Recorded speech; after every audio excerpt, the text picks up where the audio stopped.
اس دن مجھے کال آئی، ایک بہن روتے ہوئے کہتی ہے مجھے خودکشی کرنی ہے۔ جب ریزن پوچھا، جی لڑکے کے پاس میری پکچرز ہیں اور وہ مجھے دھمکیاں لگا رہا ہے کہ اگر ملی نا، اگر آئی نا تو میں تمہاری پکچرز جو ہے وہ آؤٹ کر دوں گا، میں تمہیں ایکسپوز کر دوں گا، میں تمہارے امی کو سینڈ کر دوں گا، ابو کو سینڈ کر دوں گا، بھائی کو سینڈ کر دوں گا۔ اور وہ لڑکی بیچاری اس سٹریس میں خودکشی تک کے پلانز بنا رہی ہے۔ اب یہ ظلم ہی ہوا نا کہ پہلے لڑکی کو بے وقوف بنایا، میٹھی میٹھی باتیں کر کے اس سے پکچرز منگوائی۔ غلطی لڑکی کی بھی ہے، کیوں کیا یقین، کیوں کیا اعتبار، کیوں کیا بھروسہ؟ جب اللہ نے کہہ دیا تھا وَلَا تَقْرَبُوا الزِّنَا، زنا کے قریب نہ جاؤ، نہ کرو کسی پہ بھروسہ، نہ کرو کسی پہ اعتماد، نہ کرو کسی کا یقین۔ یہ لوگ میٹھی میٹھی باتیں کر کے تمہاری عزتوں کی دھجیاں اڑا دیں گے اور تمہیں سمجھ بھی نہیں آئے گی۔ ہائے ہیلو سے بات سٹارٹ ہوگی اور اس ہائے ہیلو میں کپڑے تک اتر جائیں گے اور سمجھ نہیں آئے گی تمہیں۔ لیکن نہ لڑکی سنتی ہے نہ لڑکا سنتا ہے، لڑکا اپنے نشوں میں، لڑکی اپنے نشوں میں۔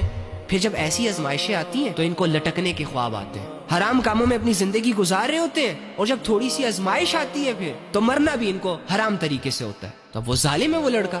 تو یار خدا کا واسطہ یہ تم لوگ کیا کر رہے ہو یار؟ یہ نفس اور ہوس اور شہوتوں کے نشوں میں کون سی زندگیاں اختیار کر لی ہیں آپ لوگوں نے؟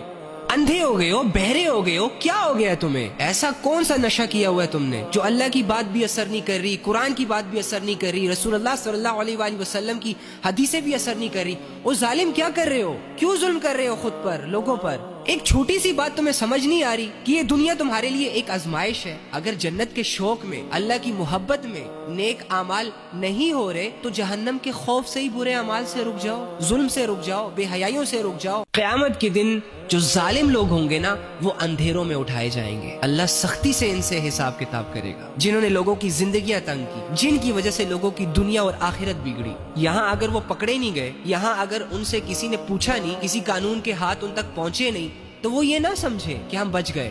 مر کے تو دیکھو ذرا ایک دفعہ، واللہ اتنی سخت پکڑ تمہارا انتظار کر رہی ہے نا، تمہاری چیخیں ساتویں آسمان تک جائیں گی۔ فرعون بھی کہتا تھا کہ میں خدا ہوں، میری مرضی کے فیصلے چلیں گے، میں جس پہ چاہے ظلم کر دوں، مجھ سے کوئی نہیں ہے پوچھنے والا۔ جیسے ہی اللہ کے عذاب نے اس کو گھیرا، ساری اکڑ ٹھکانے آ گئی، جھک گیا اللہ کے سامنے، چیخ چیخ کے کہہ رہا تھا میں سدھر گیا، میں لے آیا ایمان آپ پر، موقع دے دے، کوئی موقع نہیں ملا۔ ایسے ہی آج اگر اس دنیا میں کوئی بھی ظالم ہے، کوئی بھی کسی دوسرے پہ ظلم کر رہا ہے اور اس کی وجہ سے کسی کی زندگی برباد ہو رہی ہے، کسی کی عزت برباد ہو رہی ہے، کسی کا ایمان خطرے میں، واللہ ایسے ظالموں کی پکڑ بہت سخت ہونے والی ہے۔